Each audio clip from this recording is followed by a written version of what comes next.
नमस्कार। आज की वीडियो में हम एलोवेरा के बारे में जानेंगे, जिसे आयुर्वेद में कुमारी के नाम से जाना जाता है। पिछले करीब 5000 सालों से ही एलोवेरा को चमत्कारी पौधे की तरह जाना जाता है। इतिहास के अलग अलग फेज़ में एलोवेरा का जिक्र ज़रूर सुनने को मिलता है, इसके औषधीय गुणों की वजह से। बाइबल में भी ये मेंशन्ड है कि हज़ारों साल पहले जीसस क्राइस्ट को क्रॉस से उतारने के बाद एलोवेरा से ही उनकी बॉडी को लेपा गया था। एलोवेरा के उपयोग का सबसे पहला सबूत एंशिएंट इजिप्ट से मिला। राजा सोलेमन इसे लगाया करते थे, उगाया करते थे और इसका सेवन भी किया करते थे। क्वीन क्लियोपेट्रा, जो कि विश्व सुंदरी थी, वो कहती थी कि मेरी सुंदरता का राज एलोवेरा है। वो एलोवेरा से ही नहाया करती थी। क्रिस्टोफर कोलंबस इसे अपने और अपने क्रू की हेल्थ के लिए यूज़ करते थे। इनफैक्ट महात्मा गांधी से जब पूछा गया कि आप इतने दिनों तक अनशन करते हैं फिर भी आप ज़िंदा रहते हैं, तो उन्होंने भी बताया था कि मैं एलोवेरा का सेवन करता हूँ। काफ़ी सालों से ये एलोवेरा बहुत ही जाना माना पौधा है और काफ़ी टाइम से एलोवेरा घर घर में लगाया जाने वाला पसंदीदा पौधा भी है। कुमारी, इसकी फैमिली लिलिएसी है। इसका लैटिन नेम एलोवेरा है और इंडियन एलो इसका इंग्लिश नेम है। इसके पर्याय कुमारी, ग्रह कन्या, घृत कुमारी, घी कुंवार और ग्वारपाठा है।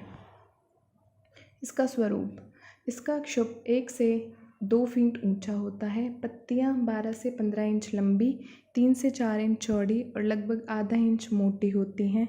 मांसल, कंटकित, दंतुर और चक्काकार होती हैं।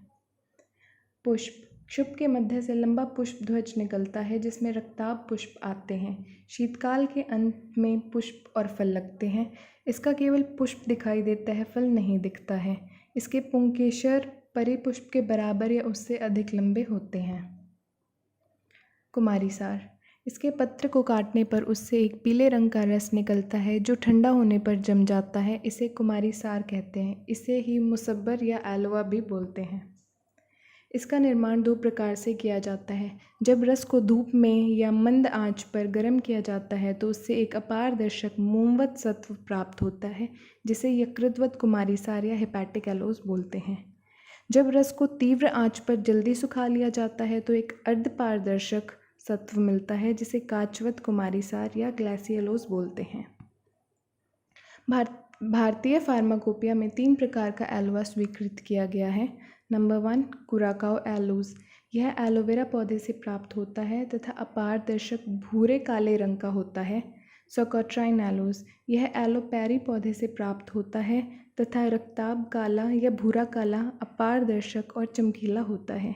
नंबर 3, केप एलोस, यह एलोफेरॉक्स पौधे से प्राप्त होता है तथा गहरे या हरिताभ भूरे रंग का चूर्ण होता है। उत्पत्ति स्थान, इसका मूल स्थान उत्तरी अफ्रीका, कनारी द्वीप समूह तथा स्पेन है, जहाँ से यह पश्चिमी द्वीप समूह, भारत, चीन आदि देशों में फैला है। भारत में ये सर्वत्र प्राप्त होता है। इसका रासायनिक संगठन, इसमें एलॉइन नामक ग्लूकोसाइड समूह होता है जिसके कारण इसकी क्रिया होती है। रसपंचक, इसका गुण गुरु, स्निग्ध और पिच्छल है। रस इसका तिक्त और मधुर, शीतवीर्य और कटु विपाक है। प्रभाव इसका भेदन है। शरीर में ये चीज़ों को फोड़ने का काम करता है। शरीर में ऑब्स्ट्रक्शन है या ऐसी बीमारियां जिसमें शरीर में मल बहुत ज़्यादा मात्रा में इकट्ठा हो जाता है और उसे तोड़ना है, फैटी लिवर, ओबेसिटी, इन सब में इसका विशेष रूप से उपयोग होता है। कर्म, यह तिक्त होने से कफ पित्तहर है। पाचन संस्थान पे इसका कर्म, अल्प मात्रा में लेने से ये दीपन, पाचन, भेदन और यकृत उत्तेजक की तरह कार्य करता है और बड़ी मात्रा में विरेचन और कृमिघ्न है। इसे ज़्यादा मात्रा में नहीं लेना चाहिए क्योंकि ज़्यादा मात्रा में लिया हुआ एलोवेरा पेट में मरोड़ लाने का काम करता है और पेट दर्द जैसी समस्याएं भी पैदा कर देता है। यह रक्त शोधक और शोधहर है। यह खून को शुद्ध करता है और ऐसे लोग जिनमें फैटी लीवर जैसी समस्याएं हैं या ऑब्स्ट्रक्टिव जॉन्डिस जिन्हें होता है उनके लिए बहुत ही उपयोगी है। लीवर की बीमारियों में ये आयुर्वेद का बहुत ही फायदेमंद माना गया है। यह मूत्रल है। जिन लोगों को मूत्र कम मात्रा में आता है उनके लिए बहुत ही उपयोगी है। यह उष्ण होने से गर्भाशयगत रक्त संवहन को बढ़ा देता है तथा गर्भाशय की पेशियों को उत्तेजित कर उनका संकोच बढ़ा देता है। इस कारण यह आर्तव जनन और गर्भस्राव कर है। ऐसी महिलाएं जिन्हें यूट्रस प्रोलैप्स जैसी समस्याएं हैं उनके लिए भी ये बहुत ही उपयोगी है। गर्भवती महिलाओं के लिए बहुत हानिकारक होता है, तो गर्भवती महिलाओं को इसका प्रयोग नहीं करना चाहिए, क्योंकि इससे अबॉर्शन या गर्भस्राव होने की संभावना होती है। यह त्वक दोष हर है। स्किन के अंदर अगर कोई दोष संचय हो जाता है तो दोषों को ये कम करके स्किन को अच्छा बनाता है। इसलिए आजकल कॉस्मेटिक्स में एलोवेरा को विशेष रूप से उपयोग किया जाता है। ये ज्वरग्न है, अर्थात ऐसे लोग जिन्हें जीर्ण ज्वर जैसी समस्याएं हैं और लंबे समय से जिनके शरीर में बुखार रहता है, उनके लिए बहुत ही उपयोगी है। इसका प्रयोग शोथ वेदना युक्त विकारों में मुसब्बर का लेप करते हैं। कुमारी की मज्जा पर हल्दी का चूर्ण छिड़क कर गर्म कर शोथ वेदना तथा प्लीहा वृद्धि में बांधते हैं।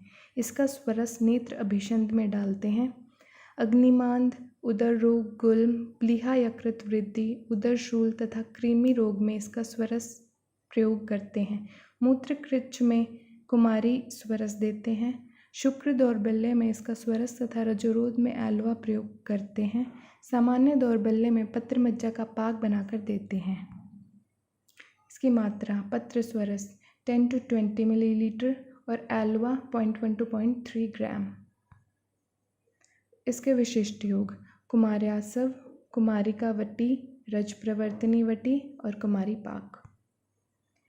प्रयोग विधि: रेचन के लिए इसके साथ क्षार तथा अन्य वाथर द्रव्यों को मिलाएं जिससे मरोड़ ना हो। आर्तव जनन के लिए रज्जकाल से 1 सप्ताह पूर्व इसका प्रयोग करना आरंभ कर देना चाहिए। Thank you, and this presentation is presented by Kajal under the supervision of Dr. Mahesh Dadij and Dr. Naresh Bhargav, MSM Institute of Ayurveda, Khanpur Kalan, Sonipat. Thank you.